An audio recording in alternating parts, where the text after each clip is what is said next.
Hello and welcome. Cooking with Marcus Stoll is the show today, and this is for college students. And what we're going to be making today is a classic Italian sandwich, the pesto sandwich.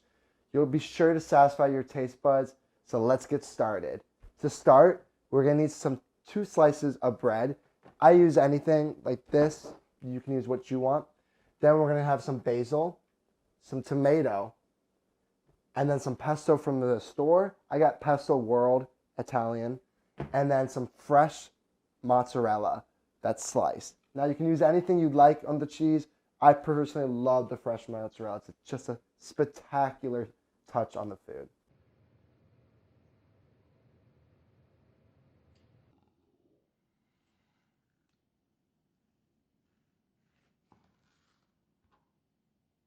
Now to start, we're gonna put some pesto on the bread.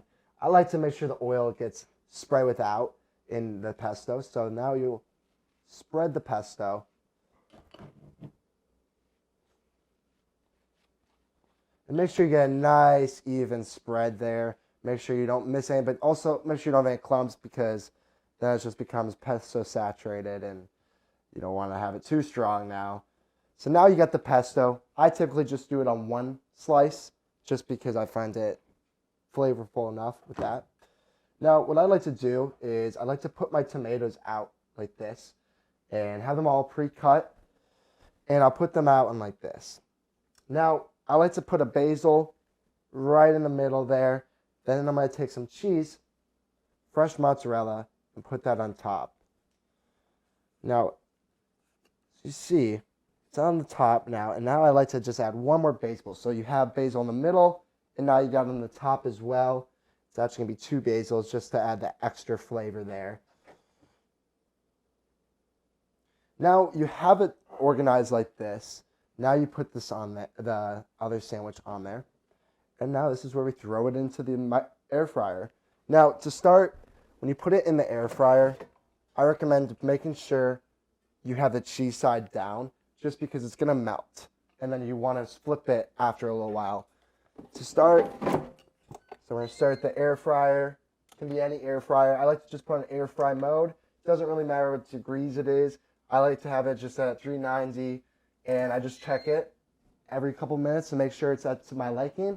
And what I mean by my liking, I like it where it's a little toasty and brown, but you're not going to always get that. So do that, flip it.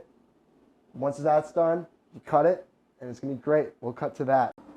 Now, as you see, it's browned up quite a bit. That's perfect. This is when I like to take it out and flip it, just so that I can get the cheese melting on two sides, and it just makes the other side crispy as well, because after all, it is an air fryer.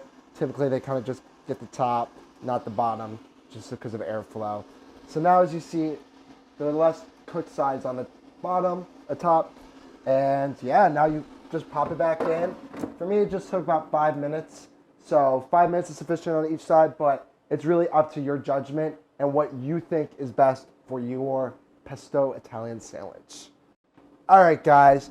Now, as you can see, it's pretty brown on the top and nicely cooked. What I like to do is I like to take it out one more time, just so the cheese melts with the tomato on the top. As you can see here, the cheese melts on the bottom of the bread, and I like to melt down into the tomato. Just makes it a little bit easier to eat, and also less of a mess later.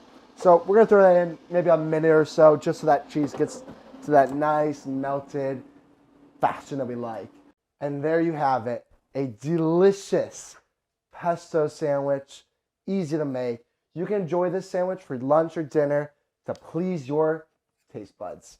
Now, I hope you enjoyed the episode of Cooking with Marcus Stoll for college students. And if you did, be sure to check the other episodes for more recipes and cooking tips. Until next time, happy cooking. Our next episode is going to be bourbon salmon. So I get excited. That's a good one to have.